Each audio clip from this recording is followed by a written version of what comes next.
신명기 8장에 있는 말씀을 통해서 광야로 인도하신 이유라는 주제를 가지고 말씀을 나누도록 하겠습니다. 소위 명문대학을 졸업한 두 젊은이가 있었습니다. 이른바 엘리트 청년들입니다. 그들은 같은 회사에 취직을 하게 되었습니다. 부푼 마음으로 회사에 첫 출근을 했습니다. 그런데 뜻밖에도 그들에게 주어진 첫 출근의 첫 임무가 백화점 내에 있는 엘리베이터 안에서 손님들을 안내하는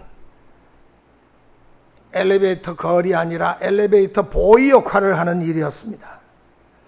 그들은 내심 불만스러웠어요. 그래도 자기들은 소위 이른바 명문대학을 졸업한 엘리트들인데 우리에게 그처럼 하찮은 일들을 보기에는 하찮아 보이죠. 하찮아 보이는 일들을 맡긴다는 사실이 불만스럽지 않을 수가 없었습니다. 급기야 그 두 사람 가운데 한 사람은 나를 어떻게 알고 이따위 일을 시키냐면서 사표를 내던지고 말았습니다. 자기의 능력과 학벌에 맞는 다른 직장을 찾아보겠다는 마음이었습니다. 그러나 또 한 사람은 달랐어요. 물론 그가 원하는 일이 엘리베이터에서 안내하는 일은 아니었습니다. 그러나 사장님이 자기를 그곳에 배치한 것은 틀림없이 아마 나름대로의 어떠한 뜻이, 계획이 있을 것이라고 생각을 했습니다. 그래서 그는 일단은 인내하면서 자신에게 맡겨진 일에 최선을 다하기로 다짐을 했습니다. 그는 엘리베이터 안에서 손님들을 안내하는 가운데 자연히 그 백화점 안에 있는 그 고객들의 이야기를 귀담아 듣게 되었습니다. 그러면서 그는 고객들이 백화점에 대해서 무엇을 요구하고 있고 또 그들의 취향이 무엇이고 또 고객이 원하는 상품이 무엇인지를 쉽게 파악할 수 있게 되었습니다. 그는 그것을 일목요연하게 정리를 해가지고 회의 때마다 이 사람들에게 보고를 했습니다. 그때마다 그의 보고는 잘 받아들여졌습니다. 그래서 백화점은 그 고객의 기호에 점점 맞출 수 있도록 또 그것에 따라서 백화점의 매출도 점점 늘어나게 되었습니다. 그래서 그는 회사에서 인정을 받게 되었습니다. 승진을 거듭하게 되었습니다. 그래서 나중에는 그 백화점의 최고 경영자의 자리에까지 올라가게 되었습니다. 물론 그에게 처음 주어졌던 일은 겉보기에 대수롭지 않은 일, 정말 하찮은 일, 자존심 상하게 하는 일이었습니다. 그러나 그는 자신을 거기에 배치시켜 주신 사장님의 그 뜻이 무엇인지를, 사장님의 그 생각이 무엇인지를 다시 한번 헤아려 보면서 자기 맡은 일에 최선을 다한 것입니다. 그래서 끝내는 인생의 아름다운 열매를 맺게 되었다는 사실입니다. 우리가 인생을 살아가다 보면은 험한 인생길을 본의 아니게 걸어갈 때가 있습니다. 때로는 광야와 같은 험한 인생길을 걸어갈 때가 있습니다. 거기에는 하나님의 선하신 뜻이 반드시 있다는 사실을 우리가 잊지 말아야 할 것입니다. 나를 사랑하시는 하나님, 하나뿐인 독생자 예수 그리스도를 아낌없이 나를 위해서 이 땅에 보내주신 하나님이 왜 의미 없는 시련을 여러분들에게, 나에게 허락해 주시겠습니까? 하나님이 우리를 광야길로 인도하실 때에는 분명히 그 가운데 하나님의 깊은 배려가 있다는 사실을 잊지 말아야 할 것입니다. 참새 한 마리가 포수가 총을 쏴서 떨어지는 것도 하나님의 허락이 없이는 되지 않는다고 그랬는데, 하물며 여러분에게 일어나는 크고 작은 일이 절대로 우연히 일어나는 일은 아무것도 없습니다. 옛날 이스라엘 백성들을 향하신 하나님의 뜻도 마찬가지였습니다. 이스라엘 백성들은 하나님의 은혜로 출애굽을 했어요. 기적 같은 일입니다. 어떻게 그런 일이 일어날 수가 있겠습니까? 하나님께서 친히 역사하시니까 그들이 수백만의 이스라엘 백성들이 노예 생활을 하다가 해방되어 가지고 고국으로 돌아가게 된 것입니다. 그들은 하나님의 인도하심에 따라서 가데스 바네아에 이르러 거기서 쉬게 되었는데, 그곳에서 축복의 땅 가나안까지는 불과 사흘 길이었습니다. 그런데 하나님은 이스라엘 백성들을 곧장 그곳으로 인도해 드리지 아니하셨습니다. 오히려 그들을 광야로, 거친 광야로 내모셨습니다. 그리고는 그들로 하여금 40년 동안이나 광야의 길을 걷게 하셨다는 사실입니다. 왜 하나님이 택하신 백성들을 곧장 논스톱으로 가나안 땅으로 인도하지 아니하시고 광야길을 40년 동안이나 걷게 하셨을까요? 하나님이 능력이 없으셔서 그랬을까요? 아닙니다. 하나님은 전지전능하신 하나님이십니다. 전능하신 하나님께서 능치 못할 일이 없습니다. 그런데 왜 하나님이 이스라엘 백성을 광야로 내보내셨을까요? 그들이 갑자기 싫어져서 그렇게 행하셨을까요? 하나님이 그들을 택하신 것을 이제는 짜증나서, 실증나서 내가 저것들을 괜히 택했구나, 그렇게 돌변하셔서 그렇게 하셨을까요? 아닙니다. 물론 이스라엘 백성들이 가데스 바네아에서 하나님의 뜻을 거역하고 불신앙적인 모습을 나타냈던 것은 사실입니다. 12명 정탐꾼을 보내었는데 40일 동안 정탐하고 돌아와가지고 기껏 한다는 소리가 10 정탐꾼의 입에서 부정적인 이야기, 절망과 좌절감과 열등감에 사로잡힌 이야기를 함으로 이스라엘 백성들을 충동시켰습니다. 범죄케 했다는 이야기입니다. 오직 여호수아와 갈렙 두 사람을 제외하고는 나머지 10명은 결국은 하나님을 거역했어요.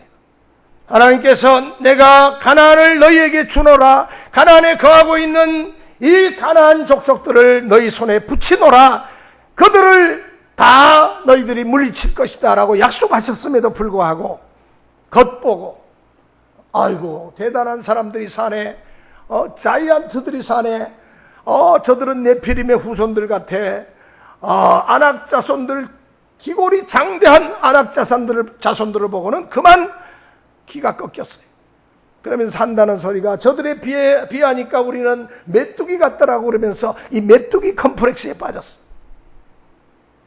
안 된다고, 어떻게 저들을 쳐들어가서 저들의 성을 취하냐고, 불가능하다고. 결국은 하나님이 그들을 가나안 땅을 탐지한 40일의 하루를 1년으로 계산해서 40년 동안 이스라엘 백성들로 하여금 광야의 길을 걷게 하신 겁니다. 그렇다고 해서 하나님이 이스라엘 백성들을 미워하시고 그들을 일부러 괴롭게 하신 것은 결코 아닙니다. 예레미야 애가 3장 33절 말씀에 보면은 이런 말씀이 있습니다. 주께서 인생으로 고생하게 하시며 근심하게 하심은 본심이 아니시로다. 우리가 고생하는 것은 하나님의 본심이 아니라는 것입니다. 하나님의 본심은 따로 있습니다. 그것이 무엇인지 한번 살펴보도록 하겠습니다. 오늘 읽은 본문 5절 말씀을 한번 읽겠습니다. 다 같이 한번 읽습니다. 시작. 너는 사람이 그 아들을 징계함 같이 내 하나님 여호와께서 너를 징계하시는 줄 마음에 생각하고. 여기 하나님은 이스라엘 백성들을 징계하신 것이라 그랬어요. 그들로 하여금 좀 더 성숙한 하나님의 백성으로 만드시기 위해서 하나님이 광야에서 그들을 훈련시키시고 연단시키신 겁니다. 넘어가서 16절 말씀을 또 보시기 바랍니다. 다 같이 16절 한 목소리를 했습니다. 시작. 내 조상들도 알지 못하던 만나를 광야에서 내게 먹이셨나니 이는 다 너를 낮추시며 너를 시험하사 마침내 내게 복을 주려 하심이었느니라. 마침내 하나님이 택하신 백성들로 하여금 복을 주시기 위해서 그들을 광야길로 인도하셨다는 말씀입니다. 오늘의 말씀을 통해서 왜 하나님이 때로는 우리를 힘든 광야길로 인도하시는지 우리 모두 그 이유를 깨달아 마음속에 새기시는 그러한 시간이 되어졌으면 합니다. 세 가지로 오늘 본문을 간단히 나누어서 생각해 보겠습니다. 첫째로 하나님은 이스라엘 백성들을 낮추시기 위해서 그들을 광야로 인도하셨다는 사실입니다. 2절 말씀, 내 하나님 여호와께서 이 40년 동안에 내게 광야길을 걷게 하신 것을 기억하라. 이는 너를 낮추시며 너를 시험하사 내 마음이 어떠한지 그 명령을 지키는지 지키지 않는지 알려 하심이라. 또 16절에도 같은 말씀이 나옵니다. 16절, 내 조상들도 알지 못하던 만나를 광야에서 내게 먹이셨나니 이는 다 너를 낮추시며 너를 시험하사 마침내 내게 복을 주려 하심이었느니라. 여러분, 여기 낮추시며라는 말씀이 강조되고 있습니다. 이것은 하나님께서는 택하신 백성이 교만한 것을 원치 않으십니다. 인생이 꼬이고 꼬이는 가장 큰 문제 중에 하나는 바로 이 교만입니다. 그러니까 마귀가 역사하는 곳에는 이 교만의 세력이 역사해요. 예? 여러분, 교만은 가장 우리 인생을 힘들게 만들고 고통으로 이끌어가는 원수의 세력이 주는 올무입니다. 하나님께서는 당신의 백성들이 겸손하기를 원하셨어요.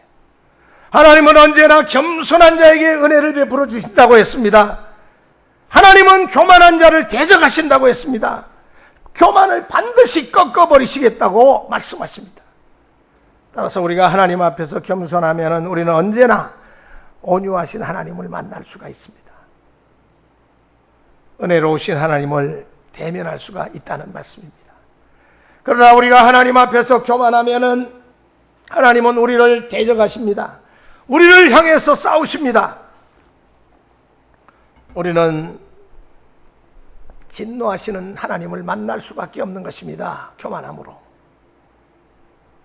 그래서 하나님은 이스라엘 백성들을 낮추시고 그들에게 은혜를 베푸시기 위해서 그들을 지금은 힘들지만은 광야길로 인도하신 겁니다. 낮추시기 위해서. 그러면 신명기 8장에서 말씀하시는 교만은 뭘 의미할까요? 그리고 겸손은 무엇을 의미합니까? 한마디로 교만이라고 하는 것은 하나님을 잊어버리고 인간이 앞장서는 것을 말합니다. 인간의 것은 교만이 속에 딱 들어앉아 있어요. 나를 높이는 것입니다. 그러므로 내가 잘돼서 된 줄로 아는 것이 이것이 교만입니다. 반대로 겸손은 모든 것이 하나님의 은혜인 줄을 알고 하나님을 잊어버리지 아니하고 하나님을 높여드리고 하나님께 영광, 하나님께 감사드리는 삶을 살아가는 것이 바로 겸손입니다. 우선 교만에 대해서 생각해 본다면 14절 말씀을 보시기 바랍니다. 14절 다 같이 읽습니다. 시작. 내 마음이 교만하여 내 하나님 여호와를 잊어버릴까 염려하노라. 여호와는 너를 애굽 땅 종되었던 집에서 이끌어내시고. 하나님을 잊어버리는 것이 바로 교만입니다. 여러분, 우리가 힘들고 어려울 때, 고통스러울 때 하나님을 잊어버리기가 쉽습니까? 그렇지 않으면 우리가 형통하고 모든 것이 잘 이루어지고 잘 나갈 때 하나님을 잊어버리고 교만하기가 쉽습니까? 어느 쪽이 하나님을 잊어버리고 교만하기가 쉽습니까? 한번 12절, 13절 말씀을 보시겠습니다. 12절 시작. 내가 먹어서 배부르고 아름다운 집을 짓고 거주하게 되며 또 내 소와 양이 번성하며 내 은금이 증식되며 내 소유가 다 풍부하게 될 때에, 그러니까 잘 나갈 때, 형통할 때, 모든 것들이 만족스러울 때, 그때 교만하기가 쉬워요.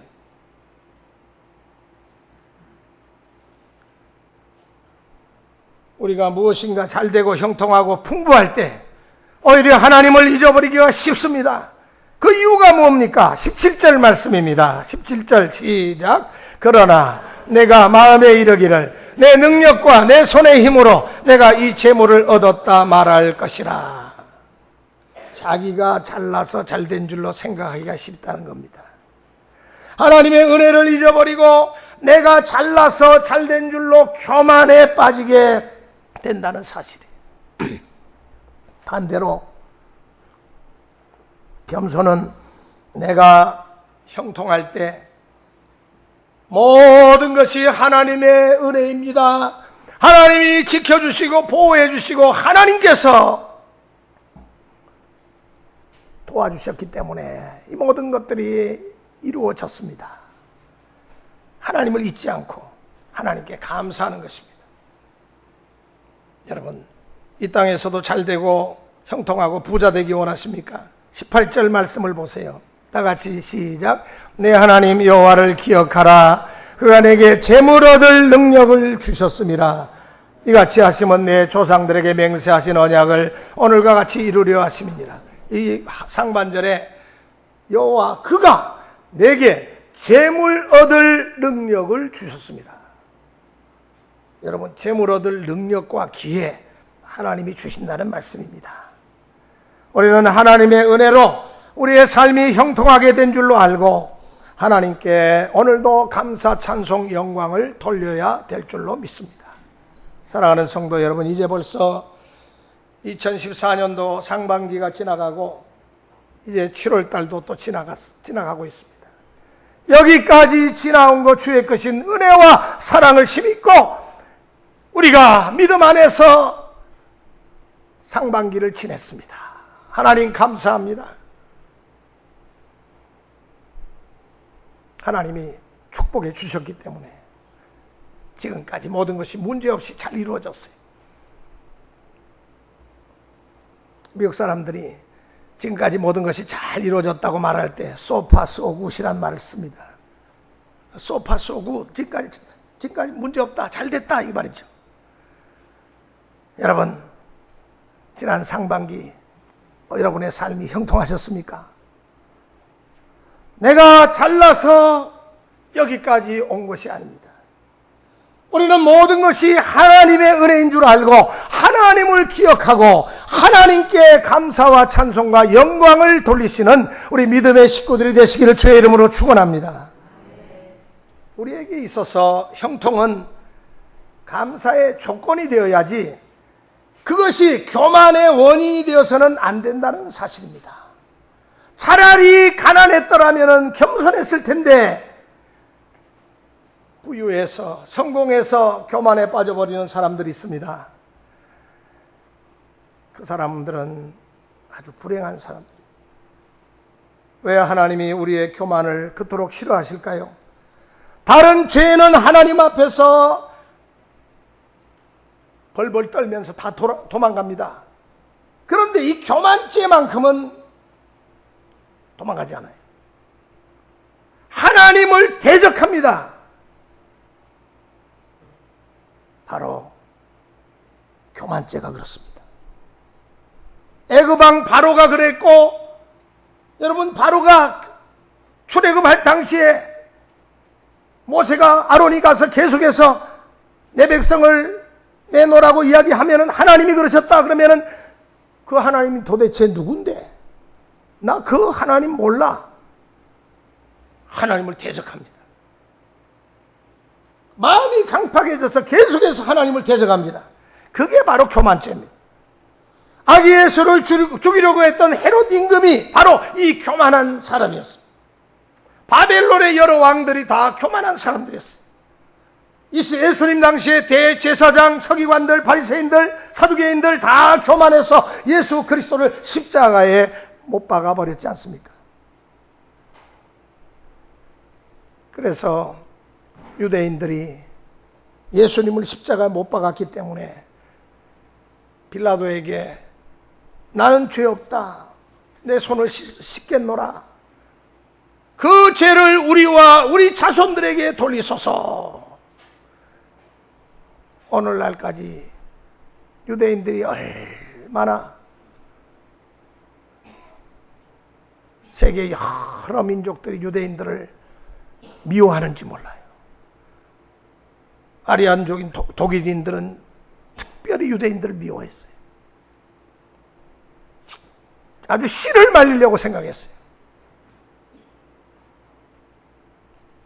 여러분, 기독교인들이 이 유대인들을 사실상 미워할 수밖에 없는 존재들 아닙니까? 여러분, 하나님의 은혜가 정말로 놀라워서 하나님께서는 이 다른 죄들은 다 손가락으로 다루십니다. 그거 하나님께서는 웬만한 죄들은 용서해 주세요. 그런데 이 교만죄만큼은 팔소매를 걷어붙이시고 다루십니다. 그만큼 이 교만에 빠지면은 인생이 꼬여요. 하나님은 교만죄를 철저하게 다루십니다. 심판하십니다. 우리는 하나님 앞에서 스스로 겸손해야 할 것입니다. 그렇지 않으면 하나님이 우리를 억지로 꺾어서, 목이 꼿꼿하니까 목을 꺾어가지고 겸손하게 하십니다. 그 방법이 뭡니까? 광야로 인도하시는 것입니다. 오늘 본문의 말씀을 기록한 모세도 그런 부류의 사람이었습니다. 궁중에서 왕자로서 40년 동안 불편한 것이 뭐가 있겠어요? 희희낙낙하면서 살았습니다.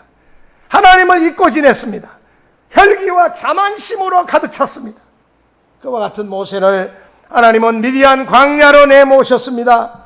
40년 동안 미디안 광야에 살면서 그는 철저하게 낮아졌습니다. 하나님이 억지로 모세를 낮춘 것입니다. 살인자가 돼가지고 도망치게 만들어서 그의 인생을 구렁텅이로 떨어뜨리신 것입니다. 낮추신 것입니다. 낮추게 하신 거죠. 그가 겸손하게 되니까 비로소 하나님은 다시 그를 부르셨습니다. 그리고 나서 하나님은 모세를 이스라엘의 위대한 종으로 사용해 주셨다는 사실입니다. 우리가 금년 상반기를 지내면서 내가 잘나서 이날 이 시간까지 살아왔다고 생각하지 마세요. 악을 행하는 자는 사건 사고로 저렇게 죽어가고 나는 건강하게, 나는 하나님을 잘 믿으니까 여기까지 왔노라고 그렇게 생각하지 마시라는 이야기입니다. 우리가 살아있는 것은 하나님의 사랑입니다. 하나님의 은혜입니다. 하나님이 우리를 기억하시면서 우리를 지켜주셨기 때문에 우리가 살아있는 것입니다. 그러므로 우리도 하나님을 기억하면서 하나님께 감사드리고 하나님께 영광을 돌릴 수 있는 우리 믿음의 식구들이 되시기를 주의 이름으로 부탁을 드립니다. 두 번째로, 하나님은 이스라엘 백성들의 순종 여부를 시험하시기 위해서 광야로 인도하셨습니다. 순종하나 불순종하나, 너희들이 광야 생활을 통해서 얼마만큼 훈련을 받나, 연단을 받나, 하나님의 명령에 순종하는지 아니 순종하는지 그걸 알아보시기 위해서 그들을 광야로 인도하셨다는 사실입니다. 2절 하반부에 보니까, 거기 보니까 너를 낮추시며 너를 시험하사 내 마음이 어떠한지 그 명령을 지키는지 지키지 않는지 알려 하심이라. 때때로 하나님은 택하신 백성도 시험하십니다. 그러나 그 시험은 유혹이나 우리를 몰락시키려고 하는 그러한 시험이 아닙니다. 템테이션이 아니라 테스트입니다. 그 옛날 하나님은 아브라함을 시험하셨습니다. 아브라함에게 나타나셔서 이삭 독자, 그 이삭을 백세에 난 아들을 번제로 인신제사를 드리라고 명령하셨습니다. 하나님은 그 말씀, 아브라함은 그 말씀 앞에 도대체 하나님이 왜 이러실까? 이건 아니지 않습니까? 대꾸하지 않았어요. 그대로 순종했습니다. 만약에 아브라함에게 그런 시험이 없었더라면 그가 하나님을 얼마나 사랑하는지 우리가 아브라함의 신앙을 어떻게 알 수가 있었겠어요?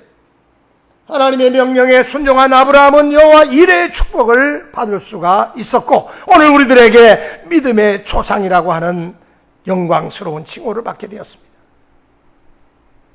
뿐만 아니라 하나님은 여러 사람을 시험하십니다. 욥도 시험을 하셨습니다. 2번씩이나 견디기 어려운 시련을 허락하셨습니다. 극심한 시련 속에서도 끝까지 인내하면서 욥은 자신의 믿음을 잘 지켰습니다. 만일 욥에게 그러한 시험이 없었더라면 우리가 욥의 믿음이 어떤 믿음이었는지 얼마나 순수한지 그걸 어떻게 알 수 있겠어요? 욥이 시험을 잘 견디고 이겨냈기 때문에 하나님은 욥에게 허락하셨던 모든 공경을 다 돌이키시고 그에게 건강을 더하시고 갑절의 축복을 허락해 주신 것입니다. 마찬가지로 하나님은 이스라엘 백성들을 시험하시기 위해서 그들을 광야길로 인도하셨습니다. 사랑하는 성도 여러분, 지금 힘든 광야길을 걷고 계신 분 계십니까? 하나님이 우리를 시험하고 계시는 것입니다. 하나님이 형제님을 또 자매님을 시험하고 계시는 것입니다. 하나님을 향한 나의 사랑과 믿음이 얼마나 순수하고 얼마나 진실한지 그것을 알아보시기 위해서 하나님은 지금 우리를 시험하고 계시는 것입니다. 그럴수록 하나님의 명령에 절대적으로 순종하는 믿음의 식구들이 되시기를 바랍니다.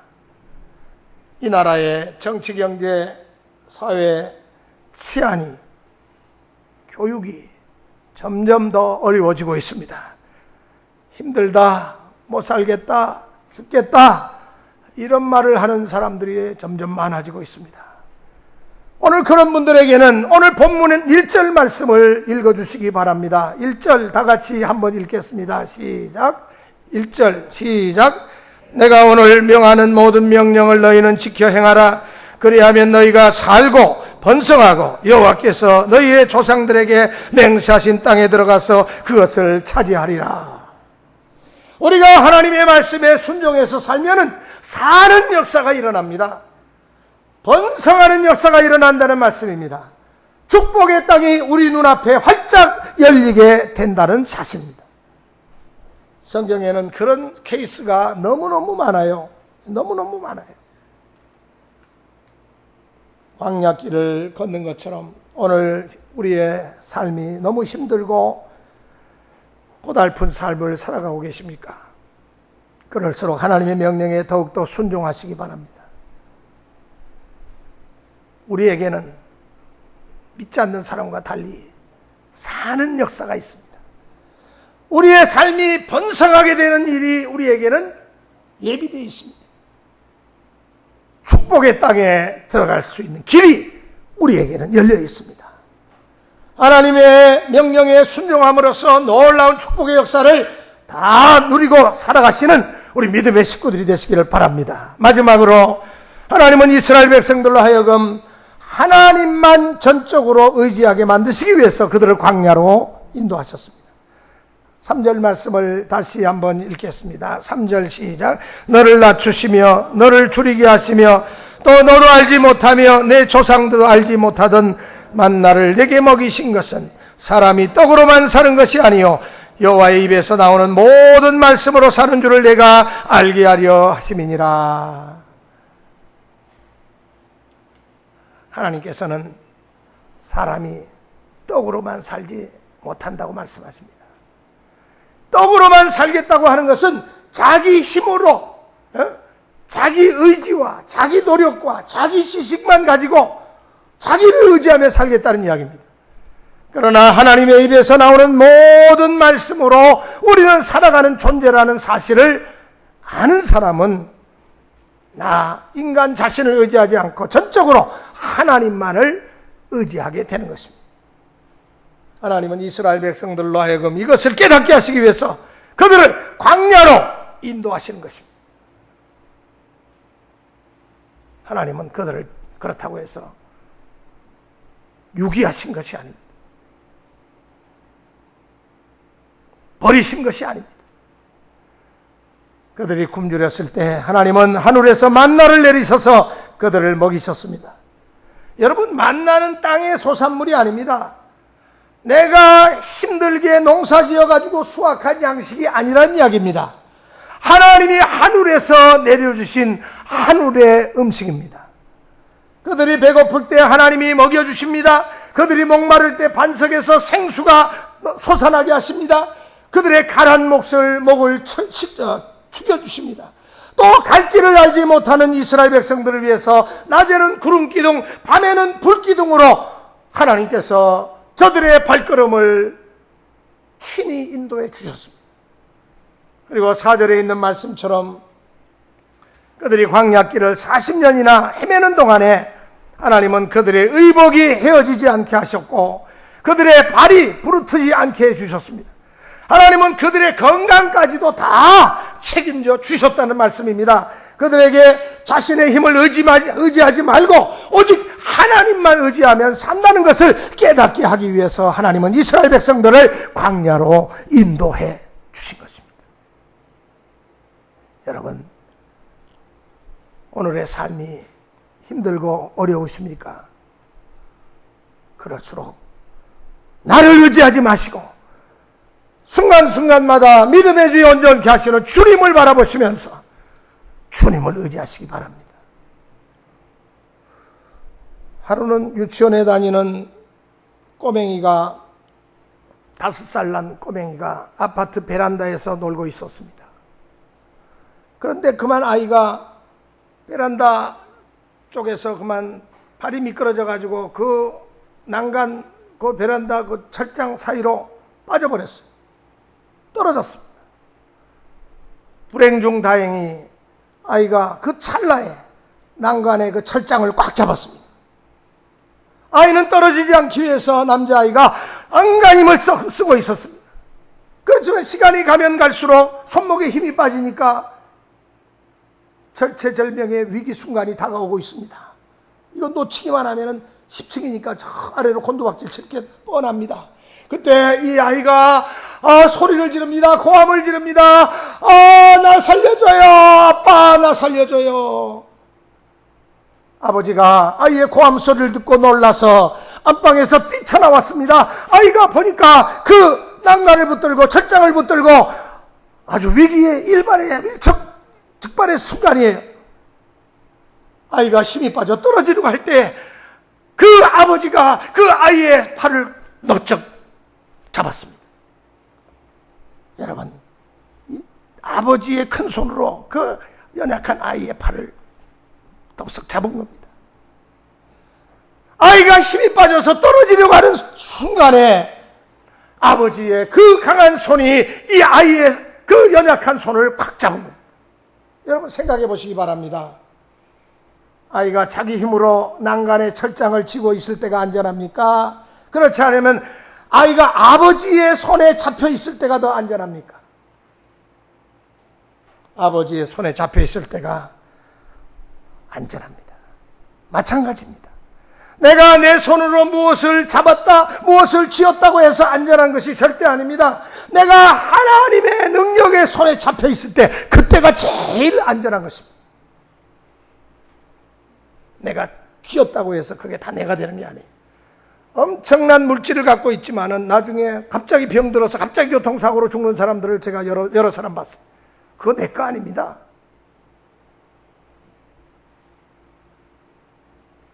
오늘이 7월 마지막 주일입니다. 이제 금년도 5개월 나왔습니다. 올해 지난 시간들을 돌이켜볼 때 하나님께서 여러분들을 능력의 손으로 붙들어 주시고 지금까지 지켜주시고 인도해 주셨다는 사실을 우리가 잊을래야 잊을 수가 없을 것입니다. 모든 것이 하나님의 은혜입니다. 이제 금년 남은 시간도 하나님을 절대로 잊지 마시고 붙드시기 바랍니다. 내가 하나님의 손을 붙든 것이 아니고 하나님이 나의 손을 붙들어 주시고 지금까지 여기까지 인도해 주셨다는 사실을 꼭 기억하세요.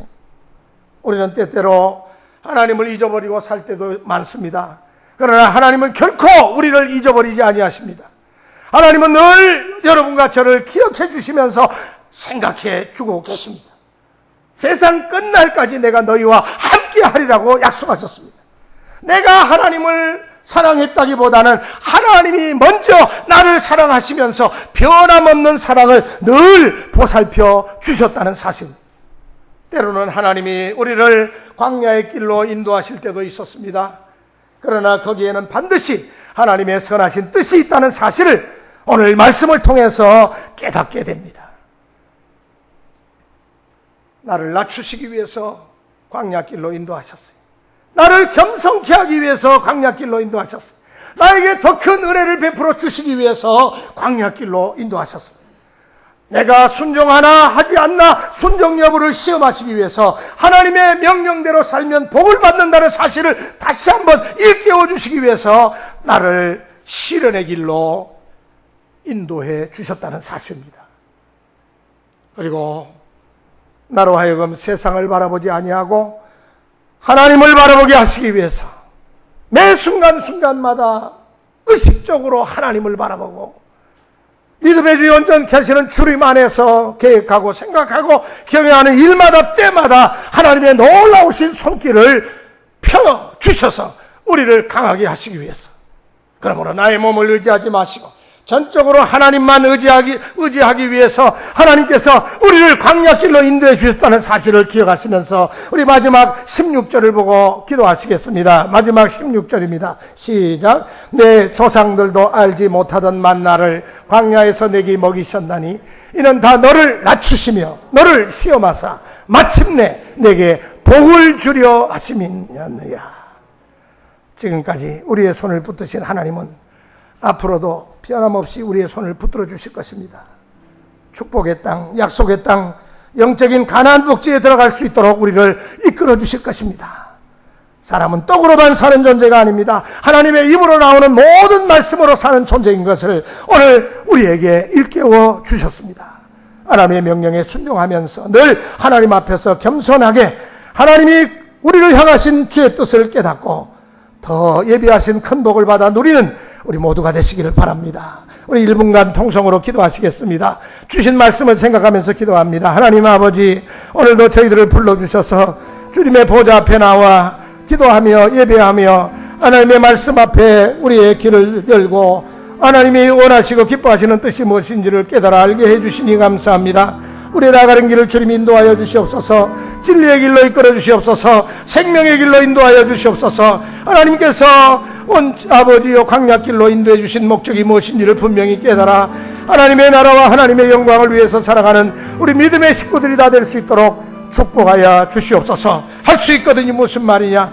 믿는 자에게는 능치 못함이 없다고 하셨사오니 아버지여 믿음으로 하나님의 큰 역사에 우리 모두가 한 사람도 남김없이 다 동참하여 하나님의 나라와 하나님의 의를 드러내기에 부족함이 없는 우리 믿음의 용사들이 다 되게 하여 주시옵소서. 감사하고 예수님의 이름으로 기도드립니다. 아멘. 우리 모두 자리에서 일어나셔서 함께 내가 어둠 속에서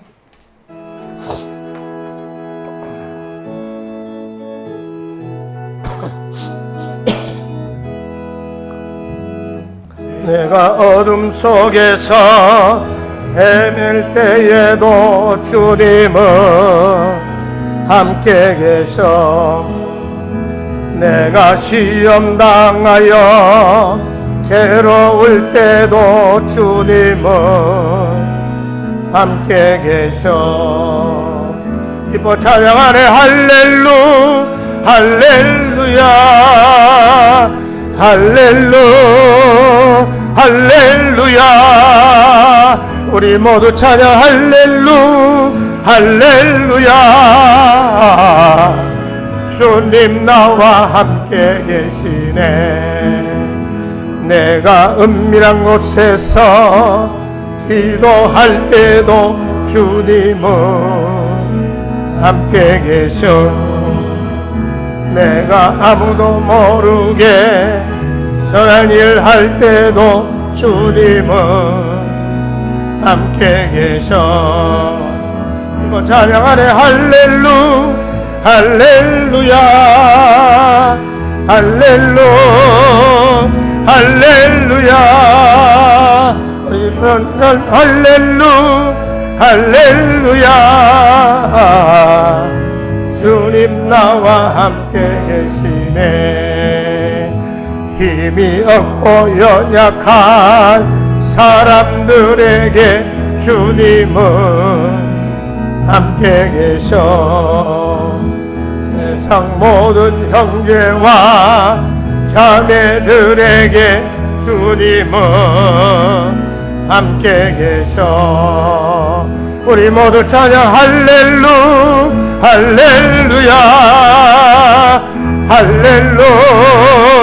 할렐루야. 우리 모두 찬양 할렐루야. 주님 나와 함께 계시네. 이제는